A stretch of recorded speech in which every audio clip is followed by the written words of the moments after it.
Hi everyone, thank you for coming back to my channel. Thank you for tuning in and watching this video. I hope you're all doing well. So today's video is going to be a part 2 or an updated version of a previous video I had filmed before.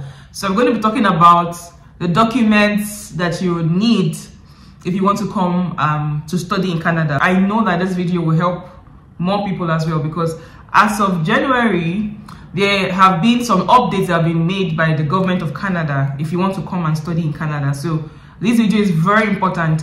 You would do well to share it to people that are planning to come to Canada, and for as well it's going to help you as well. So keep on watching. So a couple of things I will mention will be similar to my previous video because some things didn't change, but a couple of things will also be different. Number one, the first document you would need is your letter of acceptance. Now, previously I mentioned that you would need your letter of acceptance in my previous video, which is basically your admission letter, right? Now, an update has been made. So as of December 1st of last year, of 2023, there was an update that was made by the government of Canada that your letter of acceptance has to be approved on the IRCC website by the school, something like that. So basically, the school will approve your letter of acceptance directly on the IRCC website, right? So previously, you just needed to attach your admission letter to your application. But now, I'm going to just read what they said from the site. So they said, and I'll post it on the screen as well. They said, since December 1, 2023, post-secondary designated learning institutions, which is the DLI, that means the schools, right, have been required to confirm every letter of acceptance submitted by an applicant outside Canada directly with the IRCC. So basically, they are saying that each school would have to confirm your letter of acceptance directly on the IRCC website. So probably you would need to attach your letter of acceptance with your application, your admission letter with your application. But at the same time, the school needs to approve or to confirm that your letter of acceptance is genuine through the IRCC website. So they said that this enhanced verification process protects prospective students from fraud and ensures that study permits are issued based only on genuine letter of acceptance. So there's probably something else that was happening in the past. Maybe they were giving fake acceptance letter or something. But now the government of Canada wants that. So take note of this. If you're planning to come to Canada, you submit your letter of acceptance, but at the same time, make sure that it has been verified by your school. So as of December 1st last year, this is something that has been implemented. So I guess on IRCC website, there should be a way that the school can approve or can verify that your letter of acceptance is genuine, right? So take note of that. Very important. So if the school doesn't approve of it, doesn't verify your letter of acceptance, that might be an issue. So make sure that if you need to email your school, do that. I'm not sure what the process is like, but there will definitely be a point on when you're submitting your application where the school needs to verify that your acceptance letter is genuine. So number one is that you need your acceptance letter from the school, and then the school needs to verify that letter of acceptance. Number two is you need your valid international passport. Your valid international passport is very necessary. Make sure it is updated. Make sure it is it is valid. It is not almost expired. You have at least 1 year or even 2 years grace amount period on your international passport. If you don't have it, my advice is to first renew your international passport before you submit it for with your application. Because again, if you submit an almost expired international passport, right, and your application takes like 6 months maybe to come out or 3 months to come out, and then they stamp your international passport so it will expire again, you have to renew it when you come here. It's easier to renew your international passport wherever you are, Nigeria, Ghana, whatever you are. Renew it first if you need to renew it before you put it for the application. So you need, secondly, a valid international passport. Another thing that has been done, there's a new thing again that the government of Canada have put in for your documents to bring, is something called an attestation letter. This wasn't there before. So this thing called attestation letter is something that the province that you're coming into have to give you. So basically, if you watch my previous videos of the new rules that they've implemented in Canada, One thing is that they've put a cap on the number of students that are coming to Canada. So basically, they've reduced the number of students that they want to come into Canada. So they reduce it by 35%. If you watch my previous video, you see that, right? So this letter of attestation basically is going to help with that cap as well. So they need to, so basically they are assigning different provinces, right? For example, Manitoba, Quebec, an allocated number of students they can bring in this year. Once they have that number in the province, they would, give the letter of attestation to each student that they are bringing in, basically, to account for that number, right?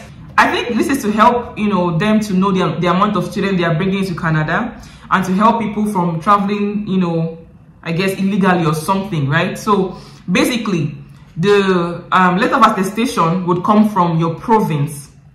Now, and this has been implemented as of January 22 of this year. So now they've said to each school, each provinces and each territories, they've given the schools, the DLIs, time for them to set up a system where they can print out these letters from the school, right? So each school will have to print out a letter of attestation, basically, that this person is coming to my school to study, that kind of thing, right? And they have up until March 31st of this year to be able to set up a system that they can do this. But if you are going to come to Canada right now, as of January 22nd, you need a letter of attestation. So that means if you applied January 23rd, you need to submit something called a letter of attestation. You ask the school that you're applying to for the attestation letter. I think they will have a system where they can definitely print it out, right? Again, this is a new thing. It wasn't there before. So write it down that you need something called an attestation letter from the school and from the province.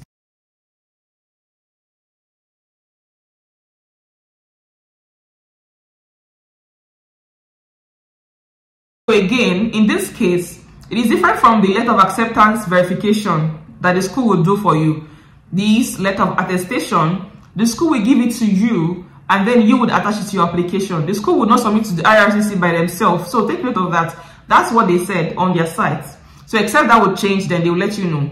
But you need to be the one to ask the school for the letter of attestation, right? And then you will put it in your application. But for the letter of acceptance verification, there should be a system on IRCC where the school will approve your letter of acceptance to verify and confirm that it's genuine. That one, the school has to do it directly on IRCC. For the letter of attestation, from what they explained on their site, is that the school will have to give it to you. So they would issue it to you, and then you would submit it with your application. So take note of this, of these two different letters now. So you also need an application form. Of course, you need an application form. When you are filling out, when you're submitting your documents, you will see a part where you need to fill out an application form. So you click on that part, download the application form, fill it out as you need to, and then you submit the application form. Just basically fill out the one that you need to fill out. Don't fill out the wrong one. So basically, you need an application form. So another thing you would need is proof of funds. So again, the proof of fund is basically showing a bank account statement showing that you have sufficient funds to basically fund your living expense in Canada. Previously, it was $10,000 for an individual, for the applicant, and if this person has a spouse, they need to show additional $4,000, and then if they have another dependent, maybe a child, they need to show additional $3,000. But now, because the cost of living has increased, the cost of living expense has changed. It has changed from $10,000 now to $20,635. So I'll show on the screen now what the changes are, what they did now. So as you can see on the screen, you can see before it was what, $10,000 for the students, for the applicants, for the living expense now. And then the first family member would have $4,000, additional $4,000 if you have maybe a wife or a spouse. And then if you have another family member, it's $3,000. That's $17,000 for living expense if you have two dependents. But now, if you look at the updated one, so as of January 1st, 2024, it has changed from $10,000 to $20,635 for one applicant. If there's a dependent, it becomes $25,000 thereabout, as you can see in the screen. And then if there are three people coming with this, or there are two people coming with the person, making three people with the plus the applicant, it becomes $31 thereabout. And then as you can see, the list goes on. 4, it becomes $38. 5, $43, up until 7 people becomes $54. When you say 7, it means including the applicant. So the applicant plus 6 more people. That's what this 7 here means. And then if there are more than 7 people, as you can see, it means that each additional family member would have $5,000, $5,559 additional. So that means that 8 people will have $59,000 thereabouts. You get it? That's the rule that have been implemented in Canada now. So the cost of living, or to show the proof of fund, you have to have this amount that I just showed on the screen. You have to make sure that you have that amount in your bank account for the amount of people that you want to bring. So if it's just you, you need to show at least proof of fund of $20,635, as you are seeing there. Before it was $10,000, it's no more that amount. So take note of that now. So again, the proof of fund, it can be anything. It can be your account, it can be your parents' account, it can be a sponsor, your uncle. Basically print out the bank account statements, their account statements, and then they should have this amount that on the screen. If it's just you, they should have at least that amount that you need for one person for living expense. Living expense is different from your tuition fee. Tuition fee is different. You don't need to pay your fees before you come, but if you can, pay your fees before you come, so that it helps you. So you join it with your account statement and you show that you've paid your fees, and then the money in the account is just for your living expense, basically, right? If you're a master's student or a PhD student and your supervisor is funding you, you have someone that wants to fund you, like your supervisor is giving you funding or stipend, you can attach a letter to show that you are being paid by supervisor. But at the same time, you still need to show proof of fund of this amount that I just showed now. You still need to show proof of fund of a living expense, because again, the funding that they give you would still cover your, even though it's going to cover your living expense, your tuition fee. This proof of fund is to show that in case you're not able to sponsor yourself, in case something happens for your funding, if you have funding, you are able to still live in Canada, comfortably. So proof of fund is always very important. Even if you have funding, show proof of fund of at least the amount that we've listed, that we've shown. So another thing you would need is your statement of purpose or your letter of explanation, anything you want to call it. So you basically, like I said in my previous video, I have a video, by the way, that talks about how to write your SOP or statement of purpose. So you need to write a statement of purpose, basically explaining why you want to come to Canada, how you plan to live in Canada, what you need to do or what you want to do in Canada, basically. Check out my previous video. I gave a very detailed explanation of how to write your SOP. You also need medical exam. So medical exam basically is to show that you are medically fit to come to Canada. So the medical exam can be done in some designated places in your country, basically, right? So it's not all hospitals you can do medical exam. You need to do it in a place that have been assigned by the IRCC for medical exam. Don't go to any hospitals, they will not approve it. So medical exam is also important. And there are two things, that different ways you can do. You can do upfront medical, you can wait for them to call you to do the medical. So upfront medical means that you do the medical exam before you are required to do it, or before you are asked to do it, right? So basically you submit your medical exam with your application and you submit it. But for the other part means that you would not do the medical exam, you submit your application and then you wait for them to tell you to go and do the medical exam, basically, and then you do it, right? You can do any of the two. The only one thing I'll say for the upfront medical is that medical exam it expires after 1 year, right? After 12 months. So if you do the medical exam beforehand and you submit your application later after 6 months, or maybe it takes some time, it might expire when, and then you might need to do again, basically. So it might just be okay to wait, and then wait for them to tell you to do it. But again, people say that because of the amount of people that are applying, if you wait for them to tell you to do it, you might not get a space, when they ask you to go and do it, right? But again, any of the two way, fine. I think you always get a space. They give you around 30 days to submit your medical exam when they ask you to go and do it. Reach out to the hospitals, any hospitals that are designated for immigration. Tell them, book an appointment and go there, right? So again, any way it works. Upfront medical work, people say that it's better. Some people say it's better, it makes your application very fast. Some people say that the other one is better because then you know if they are approving it or not. With the upfront medical, right, once you submit your medical exam with your application, if for example someone is rejected, they tell the person immediately and the person is rejected. But then for the other one, for the, waiting for them to tell you to do your medical exam, the thing is that once they tell you to do your medical exam, the probability that you will get your visa is very high. So once they tell you to go and do your medical exam, means that they are looking at your application and they are thinking that, they want to give you a positive response. For the most part, it helps you know that there's an update application, means that they're looking at it favorably, right? So again, any of the two-way works fine. You also need your police clearance. So police clearance is basically, you need to be verified by the police people that you're not a criminal, basically. So police clearance is very necessary. You can go to any police station close to you in your country. Just go there, they will print out something called a police clearance form and give it to you, and then you attach it to your application. And then there are other documents that you would need. You would need to submit all your certificates, all your awards if you have anything. If you have a business that you are running, you need to submit the certificate of the business. If you have landed properties, you need to submit your, the proof of landed property. If you have anything that you need to attach, basically, you just need to attach your parents' business certificate, submit your NYC certificate, your master certificate, your BS certificate, everything and anything that you think that you need to submit to your application.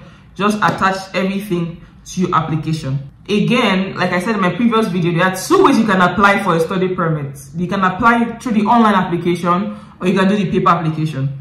The paper application, like the name says, is paper. You need to print hard copy of all the documents and attach them, and go to the visa office and submit it, in person. So that's the paper application. For the online application, of course, means it's online, like the name says, right? So in that case, you don't have to go to the visa office, right?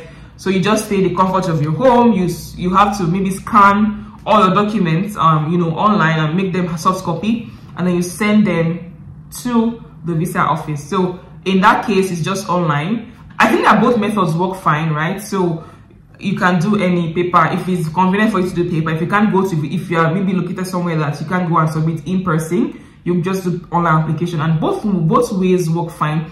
People say that online is faster because, of course, you just send it and then it gets to them very quickly. But some people prefer paper application as well, because they say that you're going there in person. You prefer that than online, So anyway, it works fine. I did the paper application, and I did it one time, and then it came out, so it was fine. I went there. I printed a bunch, so you can imagine a bunch of application of documents that I had. It was like a big, because in my folder, it was very, very, very bulky. So I printed everything I could print, right? So paper application works fine. Online as well, you just have to scan all your documents online. So that might even take some more time as well to scan everything. But again, both ways work fine. Now, this is the updated version I just mentioned to you. I hope this video has helped one or two people. If you have more questions, if you have questions about this video, put them in the comment section. I'll put a link to some of the things I talked about, the new rules that have been made in Canada. I'll put the link to in the description box. You can go and click on it and read more, right? So yeah, thank you for watching this video. Please share to many people that you know that would need it.